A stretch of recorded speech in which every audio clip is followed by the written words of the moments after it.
Welcome, everyone. Welcome to Distance Learning with Common Sense. My name is Sue Thotz, and I'm a Senior Program Manager for Common Sense Education.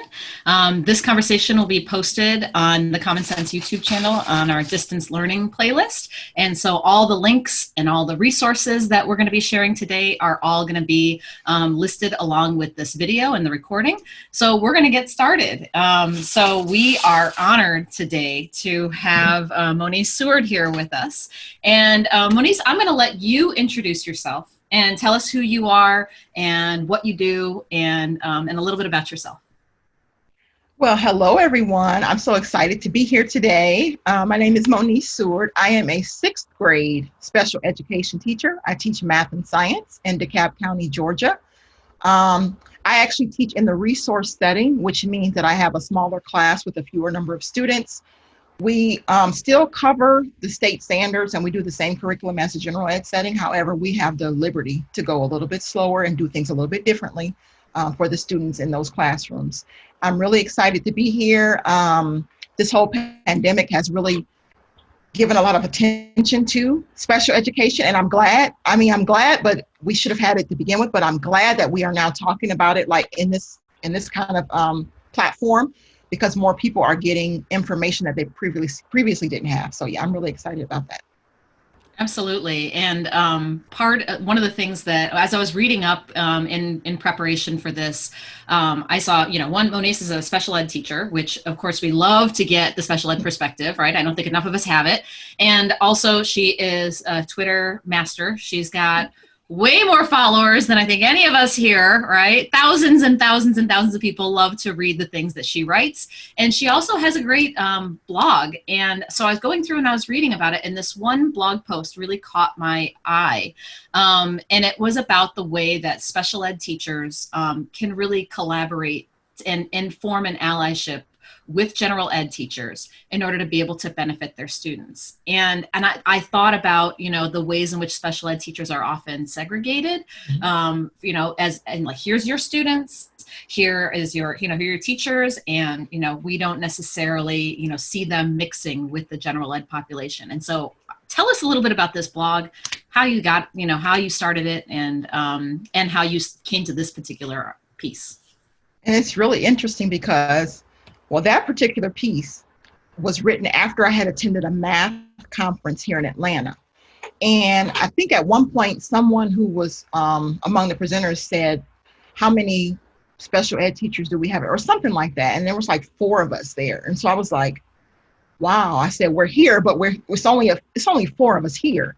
And it got me to thinking, because when I watched the discussions on Twitter about people going to their specialized conferences every year, I'm like, I wonder how many special ed teachers go to those conferences, because we teach content. And I think that's a misconception. We teach content, we just do it a little differently. But I don't really think that we are inviting ourselves to those conferences, because I think, like you said, we're often segregated. And so our mentality is, well, that's a conference for math teachers. That's a conference for ELA teachers. This is a conference for science teachers. I'm a special ed teacher, and most of us teach more than one subject. So trying to get in all those places is overwhelming. But then at the same time, we're not really invited or encouraged to go to those specific conferences. So, and then your question about my blog is interesting, because I returned to the classroom in 2017 after being out for 10 years. So that's why it's called Rebirth of a Teacher, because I'm back.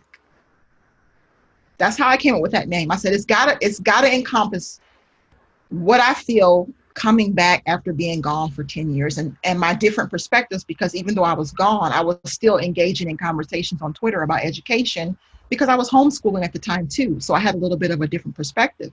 So that's how I came up with the name. Yeah, and so in this article, you really talked about some of the steps that people could take.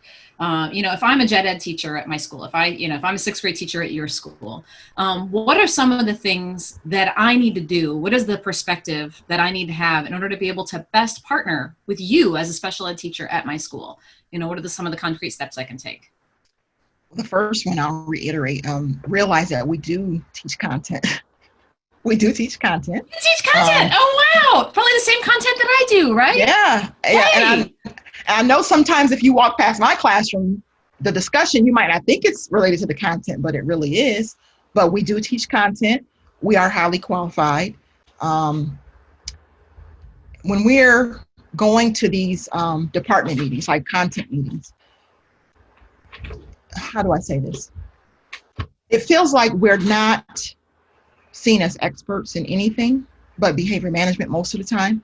The conversations are had and we give input, but people don't really listen to us when we give input because they think either, well, we don't have time to do that, or I don't really think that's going to work with my students in my classroom. When in reality, a lot of the stuff that we do with our students with learning disabilities can help a lot of the other students who are kind of like on the margins.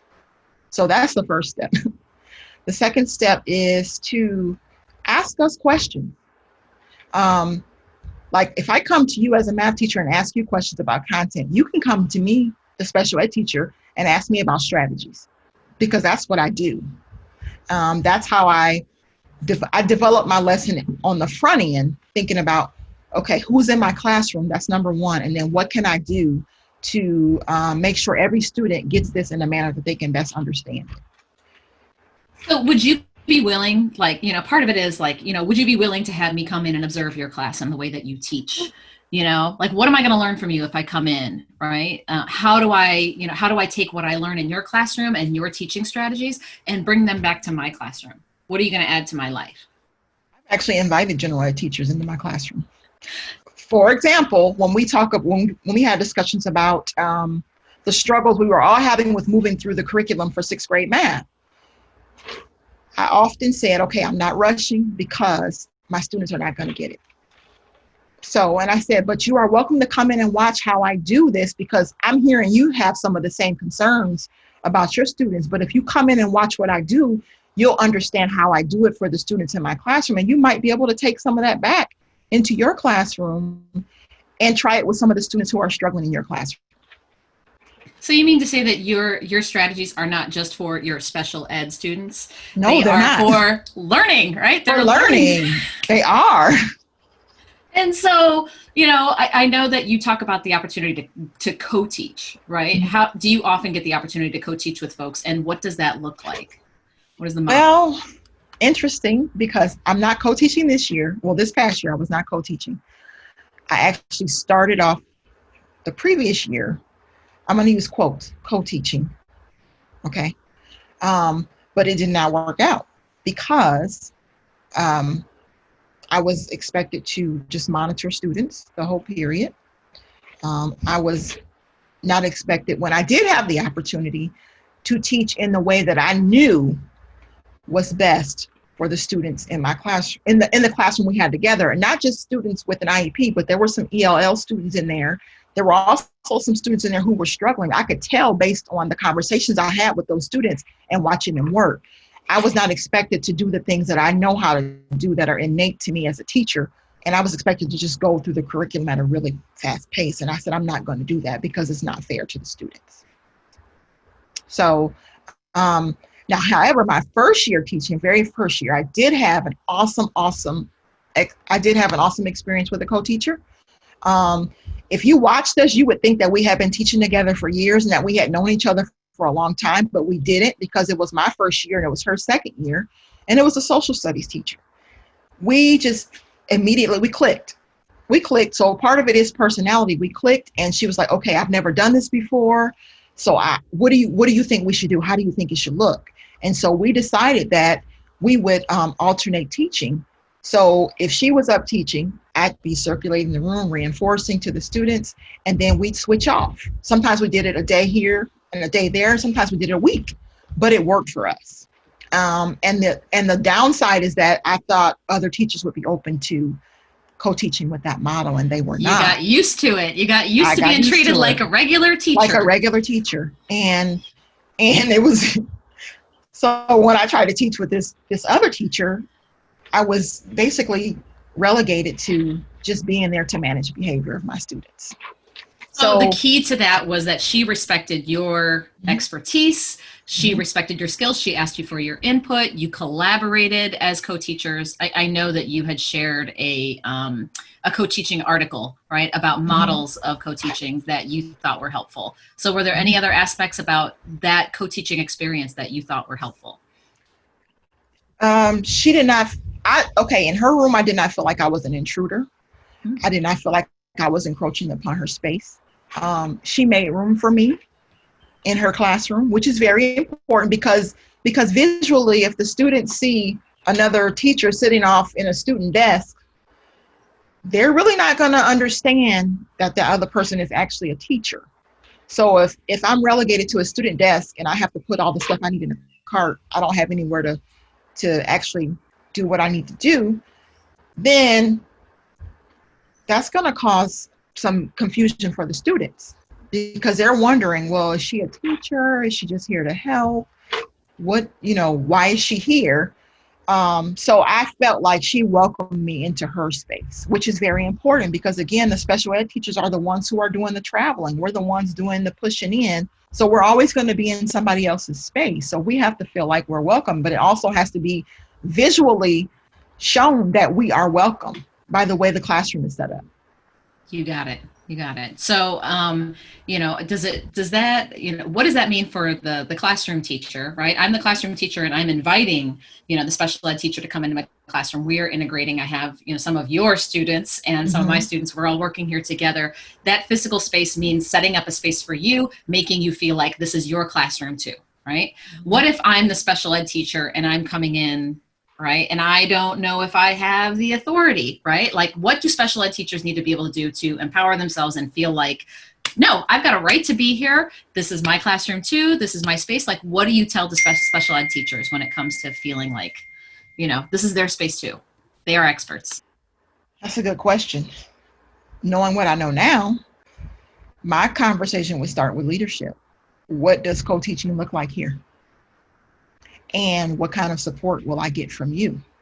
What is your understanding of what co-teaching is supposed to look like and what it's supposed to accomplish? Because leadership sets the tone in every building. So if the co-teaching came about just because you made a schedule and you threw two people together without having any kind of conversations or any kind of training as to what your expectations were, automatically that is bound to cause some friction or some confusion. However, if you're like me, okay, where can I set up my stuff? Or are you going to make room for me? Do I get a desk? Do I get a chair where you put my name on the outside of the classroom? Is my name going to go on a syllabus? Like, am I just here because of the body count and I have to be here because of state guidelines? Like, I mean, all those questions should not have to be asked by the teacher because the leadership should already make sure that some norms are in place for what the expectations are. And that's why I don't get into a lot of discussion about the 6 different co-teaching models, because that's putting a lot of focus on the wrong thing. The focus first has to be on your school environment and what your leadership team is going to support and whether they're really going to support you. So thinking about that leadership and making sure that the leadership is being supportive of a true collaboration model is so important. Yeah. It's absolutely important.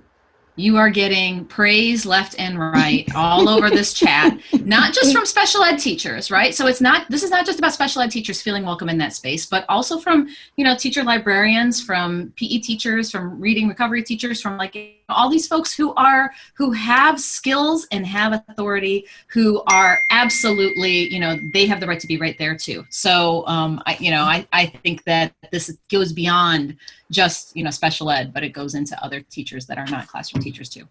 So one of the things that I really wanted to get at, we got about 5 more minutes in our regular chat. You are a social media master, right? Yeah, I know. I'm going to embarrass you and say, part of what I think is really interesting is you have a very diverse professional learning network, and you are part of other people's professional learning networks. If I, maybe in my school, I don't have a lot of relationships, with my special ed teachers or with my folks here, who are special teachers.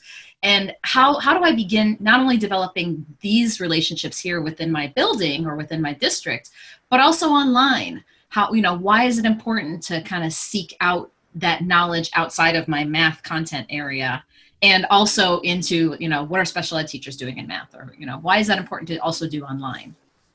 Ooh, Brian, we only got 5 minutes. Ooh. Okay, so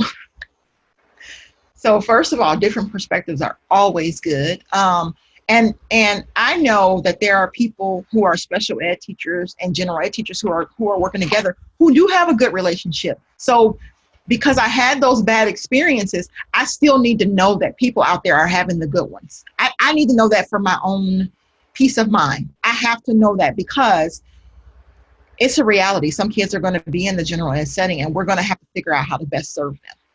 And so just because I'm a special ed teacher, I kind of need that little voice to say, every experience was not like yours. There are some people who open up their classrooms to special ed teachers, and they've been doing it successfully for a long time. So that's really key. So that's one of the reasons why you should try to meet people who don't work in your building, who don't work in your district, who don't work in your state, to see the different things that people have to offer. Because I've gotten so much out of being on Twitter as a teacher. I mean, like my quote unquote best teacher friend is 10 years younger than me. He teaches math in a different district.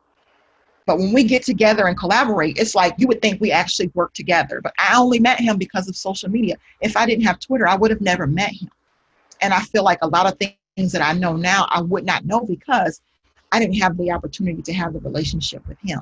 So you have to get out there. There's free professional development. I mean, my God, I tweet stuff about special ed all the time. So any new special ed teacher who's like, I don't know what to do.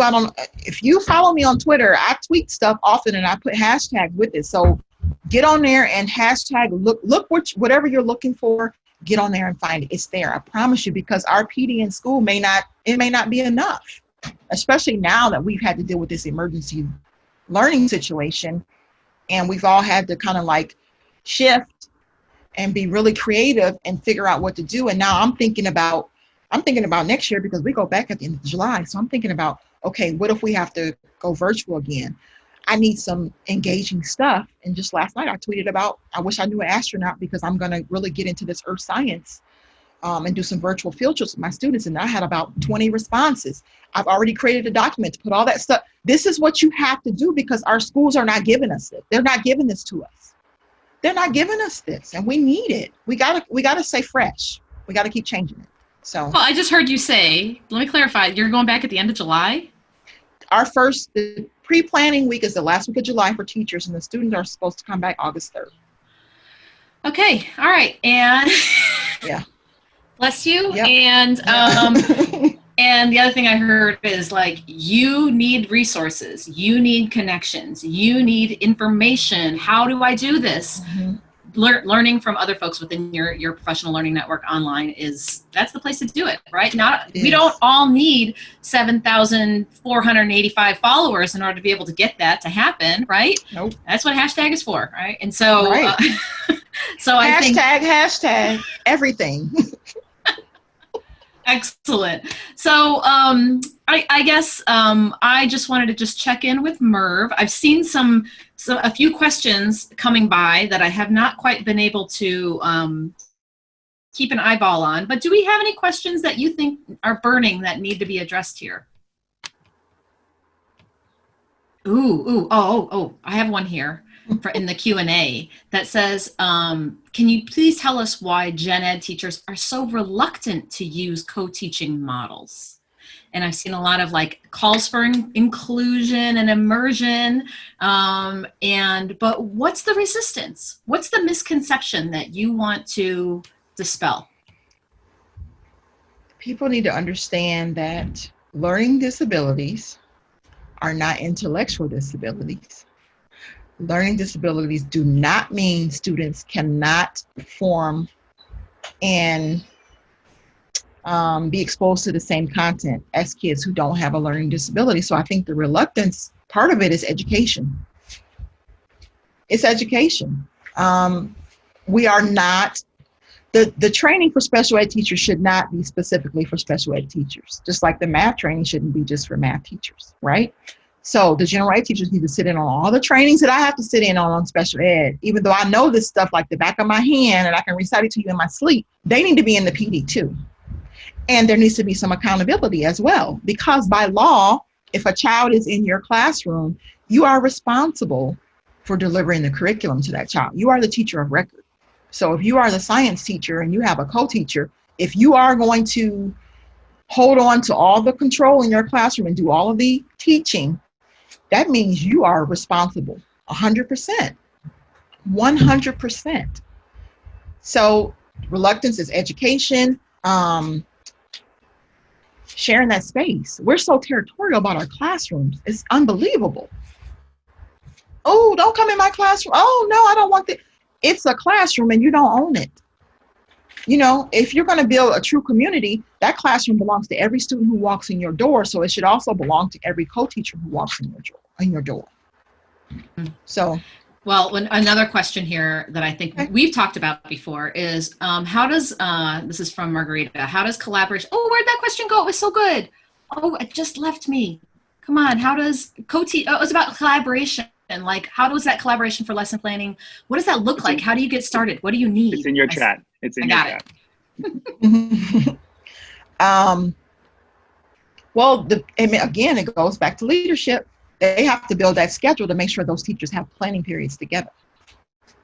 Because they need time to collaborate. Yeah, because Sue, if your planning period is second period and mine is seventh period, guess what that means? We have to stay after school or come in early to plan together, which is not fair because we should be able to do our jobs in the span of our school day. So we have to be able, there should be time designated for us to plan together. That's the only way it's going to work. I am 100% with you. So how do we handle both special ed need students, special needs students, along with other students in a science class, especially for making lesson models? I don't know exactly what that means. Me either. But yeah, you know, how do we handle, I don't know if like what the idea is like for, you know, is that a question about like, you know, what is my idea of what a special needs student is? I think I know. What is it? Yeah, I think they might refer to how do you plan to, to teach both groups. You have to plan together first, and then you have to know. The general ed teacher has to know the students in their room too. You have to read those IEPs. You have to read those accommodations. So you know if you're going to do your lesson plan, start at the beginning. What accommodations do I need to put in to this lesson? So if I got this perfect lesson plan, and this is what I want to do, how can I make sure that I give it to every single kid in this classroom? But you have to plan together and you have to read those IEPs because you have to know who's sitting in front of you. You got it. Yeah. And you are an IEP expert. At least that's what I call myself on Twitter. You wrote the book on it, right? So the last question here that I want to ask is, I think this is really relevant, is I've been collaborating and co-taught for over 20 years, but now I got to move online, right? Like I got to move this online. Where do I even begin when it comes to that? Where are you? If you're still planning, if you're still co-teaching with the same person or same people, yeah, the virtual aspect is a challenge, but you're still doing the same planning together. But the only thing is now you really have to be creative about how you present the information. So but 20 years, you could probably do it in your sleep, whoever sent that question. So if you're still working with the same people, then the harder part of planning is really, that's the easiest part now because you know each other. So now the time has to be spent on, okay, how are we going to present this? What interactive, activities are we going to use? And then like, say, for example, if you did a Zoom, one time one of you could be running the Zoom and the other one could be in the chat looking at the Q&As or doing the polls or whatever you want to do. That's how you could do it. You got it. So you take all your great collaboration and just move those skills into an online environment. Learn some new tools, right? Yeah. All right. So we are out of time. I could probably ask you 55 more questions in here and you're going to have an answer for each of them. But unfortunately, we can't do it at this point. So thank you, Monise, for joining us today. It's been a pleasure having you. I feel like I've learned a lot and that thing goes fast, doesn't it? It's been fun. That was fast. Good. It was fast. Well, thank you everybody for joining us today. I hope you will join us next week on Fridays, and we will have another chat to bring you. So thanks so much. Thank you, everybody. Have a good day.